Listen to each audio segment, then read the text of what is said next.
मी अमरावती विभागाचा शिक्षक आमदार किरण सरनाईक। आत्ताच मी त्या जुन्या पेन्शनच्या मोर्चाला 0 माईलच्या तिथं भेट देऊन आलो। त्या ठिकाणी माझं मत प्रदर्शित केलं होतं। आपल्या माहितीकरता मी निवडून आल्यानंतर मला 3 सरकार पाहायचा योग आला। सन्माननीय मी निवडून आलो तेव्हा राज्याचे मुख्यमंत्री उद्धव बाळासाहेब ठाकरे होते, नंतर एकनाथजी शिंदे साहेब झाले, नंतर आता सन्माननीय देवेंद्रजी फडणवीस साहेब आहेत। आणि या तिन्ही सरकारमध्ये मी जुन्या पेन्शनचा मुद्दा सातत्यानं मांडत आलो। त्या ठिकाणी सरकारने सुधारित पेन्शन योजना आपल्या मुद्द्यावरती लागू केली, परंतु आपल्याला सुधारित पेन्शन योजना मान्य नाही आहे। आम्हाला जुनीच पेन्शन योजना लागू झाली पाहिजेत।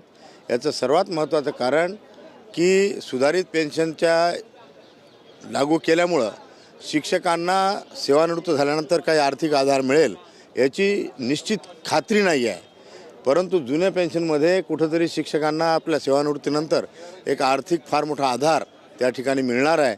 आणि म्हणून सातत्यानं आपण जुन्या पेन्शनच्या मुद्द्यावरती या सभागृहामध्ये राज्याचे मुख्यमंत्री असतील, दोन्ही उपमुख्यमंत्री असतील, आमचे शिक्षण मंत्री असतील, यांच्या मागे सातत्यानं पाठपुरावा करत आहे की आपल्याला जुनी पेन्शन योजना लागू झाली पाहिजेत।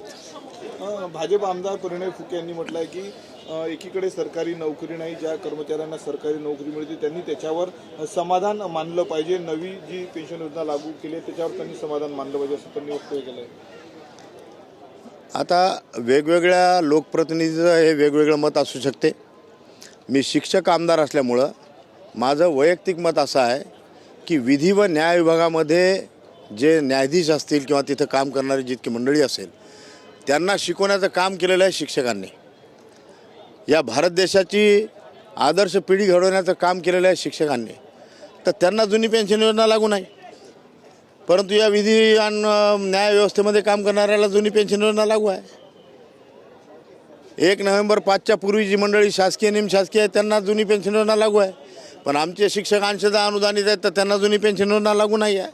हा कुठंतरी अन्याय आहे। या भारत देशाचं जे वैभव आहे, या भारत देशाची जी प्रगती आहे ती सर्वतः या शिक्षकाच्या भरोशावर या ठिकाणी देशाची उन्नती असते आणि यांना निश्चित रूपानं जुनी पेन्शन योजना लागू झाली पाहिजेत असं माझं स्पष्ट मत आहे।